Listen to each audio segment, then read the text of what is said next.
आखिर उस समय ऐसा क्या हुआ था कि एक ही परिवार के 9 लोगों ने अपनी जान गंवा दी। सिर्फ सिस्टम का फेलियर है, नहीं तो मेरा परिवार आज बसा रह जाता।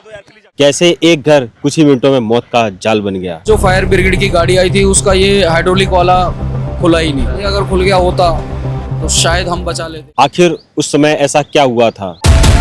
क्या ये सिस्टम फेलियर था या सिर्फ एक हादसा? 1.5 घंटे बाद फायर ब्रिगेड आई, लेकिन जो गाड़ी आई उसकी हाइड्रोलिक लिफ्ट ही खराब थी।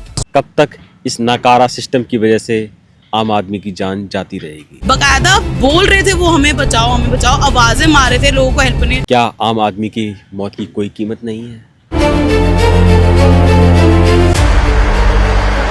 जी हाँ दोस्तों, मैं बात कर रहा हूँ अपने देश की राजधानी दिल्ली के पालम की, जहाँ पर आग लगने से 9 लोगों की जान चली गई। तो चलिए दोस्तों शुरू करते हैं आज की कहानी, पालम में लगी आग के हादसे की ये घटना, जो मैं शुरू से लेकर लास्ट तक आपको बताने वाला हूँ। बने रहे मेरे साथ वीडियो में। हमें बस आपके सब्सक्राइब की ज़रूरत है। आप प्लीज़ हमारे वीडियो को देखने के साथ साथ हमारे चैनल को सब्सक्राइब जरूर कर देना। इस वीडियो पर मैं बहुत मेहनत करता हूँ, आप भी हमारे चैनल के माध्यम से ये देख सकते हैं। चलिए शुरू करते हैं आज की ये वीडियो। सोचिए, अगर आप घर में सो रहे हो, अचानक घर में चारों तरफ धुआं ही धुआं हो जाए, नीचे आग लगी हो और निकलने का कोई रास्ता ना हो। आप आनन फानन में बालकनी में आके मदद की पुकार लगाते हैं, बचाओ बचाओ बचाओ। मदद आने में 1 घंटा लग जाए। जी हाँ दोस्तों, ऐसा ही कुछ हुआ था अपने देश की राजधानी दिल्ली के पालम इलाके में। एक ही घर के, एक ही परिवार के रहने वाले 9 लोगों की जान चली जाती। सुबह का समय था, लोग अपने दिन की शुरुआत कर रहे थे। कहीं चाय बन रही थी, कहीं लोग अपने काम पर जाने का इंतज़ार कर रहे थे। उसी समय एक ऐसी घटना होती है जिसने पूरी सादनगर को सदमे में डाल दिया। लेकिन कुछ ही मिनटों में एक मकान में लगी आग ने सब कुछ बदल दिया। मकान की बनावट। सबसे पहले मैं इस मकान की आपको बनावट समझाना चाहता हूँ। बेसमेंट और जो पहले 2 फ्लोर हैं उसके अंदर एक क्लोथ और कॉस्मेटिक की शॉप चलती थी और बाकी 2 फ्लोर पे फैमिली मेंबर्स रहते थे उसके। यानी नीचे कॉमर्शियल एरिया, ऊपर रेसिडेंशियल एरिया था उस मकान में। शायद किसी ने सोचा भी नहीं होगा कि यह मकान एक दिन इतनी बड़ी त्रासदी का कारण बन जाएगा। आग लगने का समय स्थानीय लोगों के अनुसार आग 6:15 साढ़े 6 बजे हाँ, उसके बाद में जो है फोन किया। 6:15 से 6:30 बज रहे थे। सबसे पहले एक दूध वाला वहाँ से निकल रहा था, तो उसे पता चलता है कि मकान में आग लगी है। यहाँ पे करीब 6:30 बजे दूध वाले ने बताया कि ऊपर आग लग रही है। लोगों को बुलाया जाता है, वहाँ पे इकट्ठा किया जाता है और फायर ब्रिगेड को कॉल की जाती है। पहले लोगों को लगा शायद यह छोटा शॉर्ट सर्किट होगा। कुछ ही मिनटों में धुआं बढ़ता गया और देखते देखते धुआं आग की लपटों में बदल गया। अब लोगों को समझ में आया कि ये मामला कितना गंभीर है। घबराहट और चीखें। जैसे जैसे आग बढ़ी, मकान में रह रहे लोग अचानक बालकनी में आ गए और नीचे खड़े लोगों को सिर्फ एक ही आवाज़ सुनाई दे रही थी, बचाओ बचाओ बचाओ। कुछ लोग नीचे चिल्ला रहे थे, कूद जाओ हम बचा लेंगे, और कुछ लोग आग बुझाने का प्रयास कर रहे थे। और ऊपर खड़े लोगों का सिर्फ एक ही डर सता रहा था कि अगर नीचे कूदे तब भी जान जाएगी, और यहाँ खड़े रहे तो आग और धुआं। इस वजह से वह कूद ना पाए। फायर ब्रिगेड को फ़ोन। आसपास के लोगों ने तुरंत दिल्ली फायर सर्विस को कॉल किया। लोगों को उम्मीद थी कि जल्दी ही फायर ब्रिगेड मौके पर मदद के लिए पहुंच जाएगी। स्थानीय लोगों के अनुसार फायर ब्रिगेड का ऑफिस घटनास्थल से 15 से 20 मिनट की दूरी पर था। लेकिन चश्मदीदों का कहना है कि फायर ब्रिगेड की गाड़ी लगभग 1 घंटे बाद वहां पर पहुंची। उस दौरान वो नीचे खड़े लोग सिर्फ चीखें और पुकारें ही सुन पा रहे थे। हाइड्रोलिक का मुद्दा। जिस तरह से फायर ब्रिगेड आई, उनकी लिफ्ट काम नहीं कर रही थी, और अगर समय पे फायर ब्रिगेड ने एक्शन लिया होता तो शायद उन लोगों को बचाया जा सकता था। और मैं मांग करता हूं कि जो पूरी घटना की जांच की जाए। मशीनें काम क्यों नहीं कर रही थी, आग क्यों लगी। जब फायर ब्रिगेड की गाड़ी घटनास्थल पर पहुंची तो लोगों में उम्मीद जागी, क्योंकि फायर ब्रिगेड की गाड़ी में हाइड्रोलिक सिस्टम लगा था जो ऊपर तक फंसे लोगों को निकाल सकती थी। लेकिन वहाँ के चश्मदीदों का आरोप है कि जब हाइड्रोलिक खोलने की कोशिश की गई तो हाइड्रोलिक प्रॉपर नहीं खुली।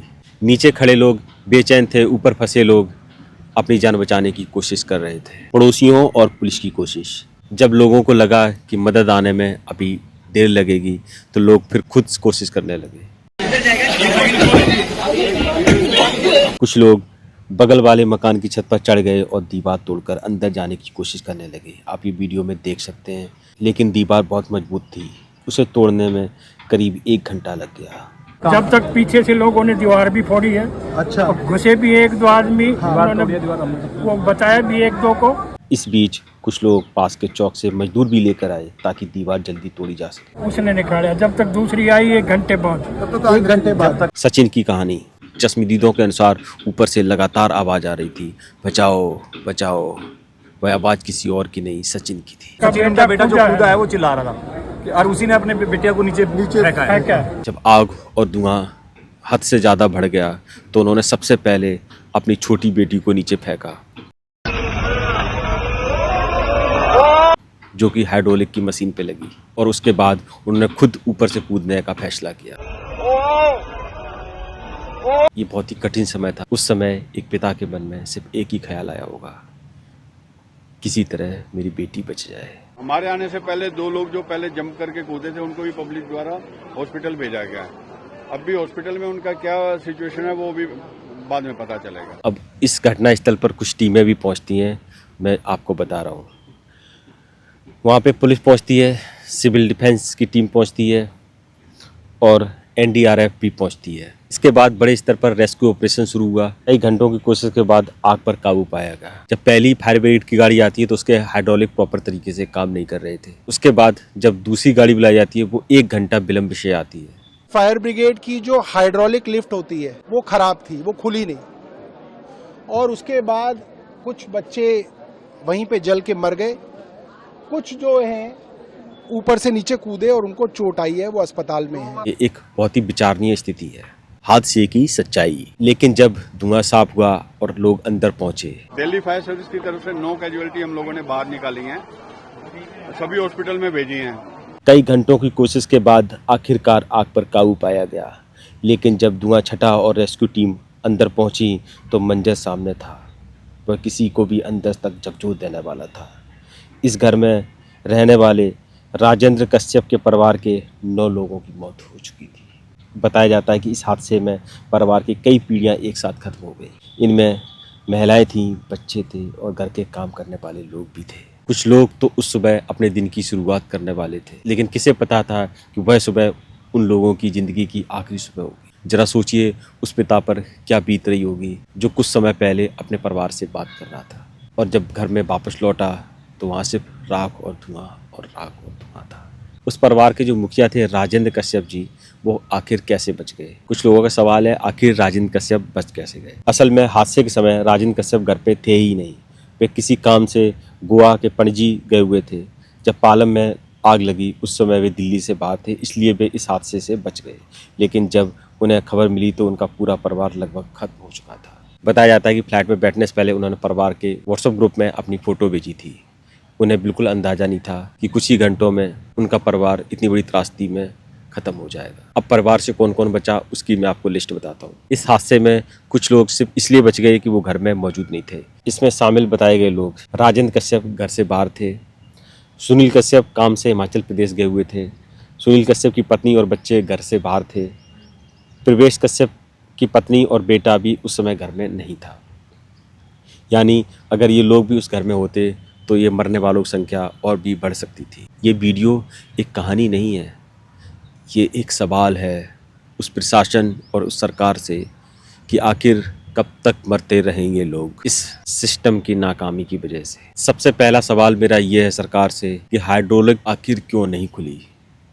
अगर वो खुलती क्या इतने लोगों की जान जाती? अगर किसी भी कारण से वो हाइड्रोलिक नहीं खुली तो दूसरी फायर ब्रिगेड की गाड़ी आने में इतना विलंब क्यों हुआ? अगर वो गाड़ी जल्दी आती तो क्या तब भी लोगों की जान बचाई जा सकती? और सबसे बड़ा सवाल आज भी वहीं खड़ा है, क्या आम आदमी की जान नहीं है? कब तक मरते रहेंगे ग्रेटर नोएडा के युवराज जैसे लोग और इस आग हादसे जैसे लोग? कहाँ कहाँ ये जो घटनाएं हुई हैं इनके द्वारा बताई जा रही हैं कि कहाँ कहाँ और कब कब ये घटना हुई और कैसे कैसे लोग मरे हैं। आप पहले ये वीडियो देखिए। और ये पहली बार नहीं है। जून 2025 में द्वारका के अंदर शबद अपार्टमेंट में ऐसी आग लगी। मुझे बताया गया एम्बुलेंस और ये जो फायर ब्रिगेड है वो 1 से 1.5 घंटा लेट आई। बाप, उसकी 10 साल की बेटी और 11 साल का भतीजा चिल्लाता रहा, मदद नहीं मिली। अंत में तीनों ऊपर से एक एक करके कूदे, तीनों मर गए। उसके ऊपर कोई सवाल जो है सरकार से नहीं पूछे गए। उससे पहले रोहिणी में झुग्गी के अंदर इतवार के दिन आग लगी, 1.5 घंटे बाद फायर ब्रिगेड पहुंची, जबकि 5 मिनट की दूरी पर फायर ब्रिगेड स्टेशन है। जब तक फायर ब्रिगेड पहुंची, झुग्गियों के अंदर 2 छोटे छोटे बच्चे, एक 4 साल का बच्चा कूलर में छिप गया और जैसे कूलर में छिप के बैठा ना, ऐसे ही उसकी लाश जल के खत्म हो गई और एक 2 साल की बच्ची वहां पे जल के मरी। आखिर प्रशासन इस पे सख्ती क्यों नहीं बरत रहा है? ये कोई दूर दराज का गांव का इलाका नहीं है। मेन दिल्ली शहर के बीचों बीच अगर आग लगने की खबर पर भी हम लोगों को नहीं बचा पा रहे हैं तो बड़ा सवाल उठता है। क्योंकि आज यह हादसा दिल्ली के पालम में हुआ। अगर सिस्टम ऐसे ही रहा तो कल यह हादसा आपके घर भी हो सकता है। ये थी दोस्तों दिल्ली के पालम में लगी आग की घटना। सिर्फ सिस्टम का फेलियर है, नहीं तो मेरा परिवार आज बसा रह जाता। मैं हूँ नीलेश सिंह, आप देख रहे हैं जनता 360। मैं चाहूँगा अब आपसे इजाज़त। अगर इस तरह की वीडियोज़ पसंद आती हैं तो हमारे चैनल को सब्सक्राइब करना बिल्कुल ना भूलें।